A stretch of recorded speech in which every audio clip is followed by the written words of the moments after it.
Alright, so this is a video of my my Taipan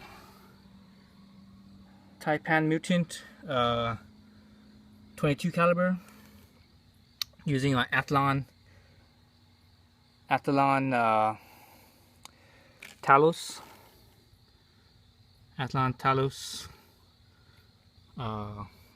first focal plane 4x14 by 44.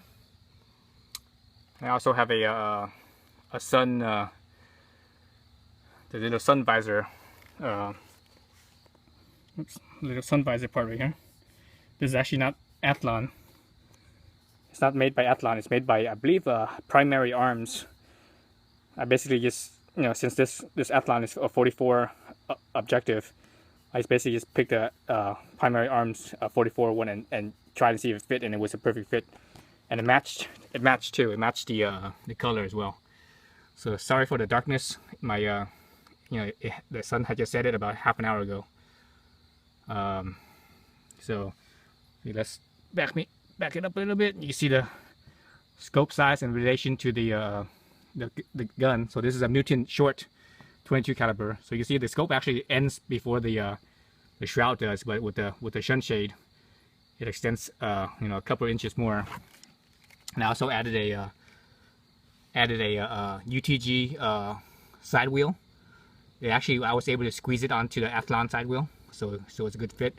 But the numbers don't match though. The yardage number doesn't match up. They actually spin in the opposite direction. All right, so let's look at what I got here. So this is me at 48 meters according to my my range scope.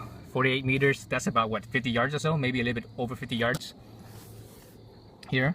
But my scope, my scope itself, the Atlon scope itself, when I was using the side wheel, it actually showed less than 50 yards. So I don't know what's more accurate. So here I was sighting it in, these few shots here. See various shots, sighting in. Once I started to get it in, I got the last 6 or so shots right here, 48 yards, running JSB 15, what is it? JSB 15.89, I think, 15.89 grain. So this was on 14 magnification right here.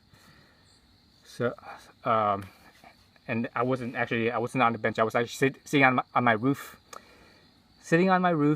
pointing up the hill about maybe about a 5-degree incline up the hill where this target was. It was uphill. So I was sitting on the roof, on my ass with my elbows resting on my knees, or about close to my knees.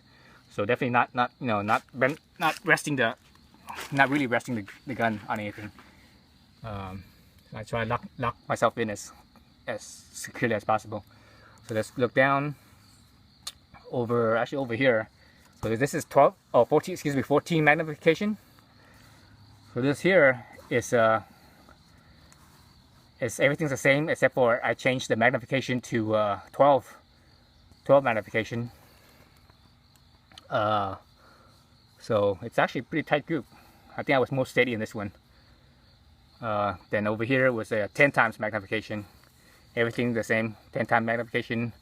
I actually saw as I was looking at my the crosshair here, and the crosshair was like moving, and I could actually see the crosshair kind of hovering around. I couldn't keep it perfectly still on the dot. It was just hovering around.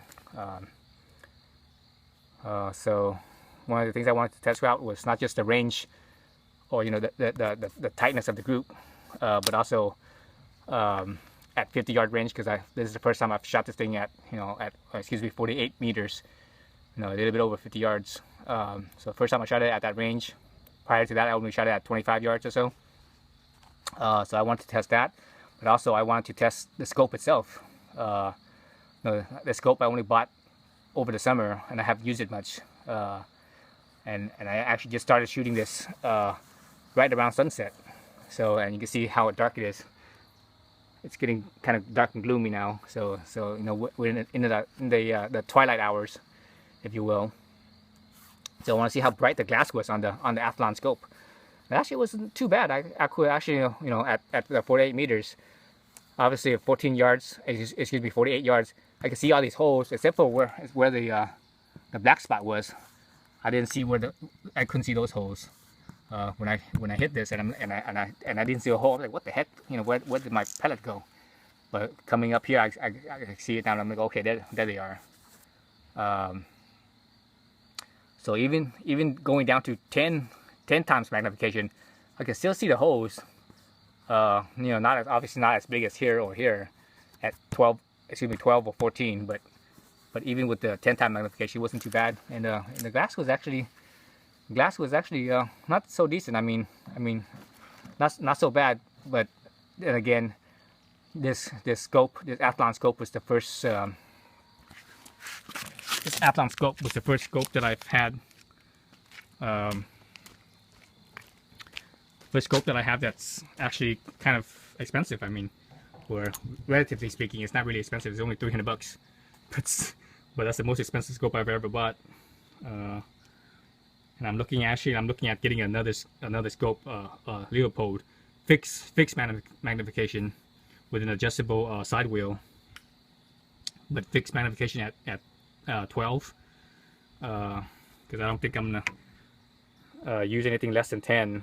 You know, if I'm gonna be shooting at say 10 meters, I won't be using this, you know, because the height from the barrel to the bore access and the sight access, it's just, you know, it's too far. It's just about 2.5 inches apart, so that's pretty far to shoot up close. You know, normally when you're up close, you want your sights to be pretty much right on top of the barrel itself, so that way you don't have that big variation of space through here. Otherwise you can miss really easy. So I have a different gun for that. But yeah, so that's the result. So far I'm really like this gun. It's a joy to shoot. So sitting at how I was, actually I was pretty stable. I was surprised at how stable I was, because again, this gun was so short that, you know, the weight was closer to you. The center of gravity is closer to you. So it's not the weight's not all forward, and it feels really front heavy, where it's hard to keep the barrel, or excuse me, the gun leveled, or keep the muzzle end up. So yeah, so I want to get that Leopold, and the Leopold is actually a couple inches shorter than this, but with the sunshade, it's probably gonna be about here or so with the sunshade, I think. So maybe just barely extended past the shroud, the end here. But definitely lighter than this one, because this one has all this fancy stuff, you know. It has the sighted reticles and everything. So yeah, again, sorry for the darkness, because it literally is, you know, the sun had just set it, you know, over half an hour ago. I just, you know, it took me about half an hour to shoot this group, to get up on the roof and everything, to get all my stuff together and get up on the roof. So there it is. Thanks for watching.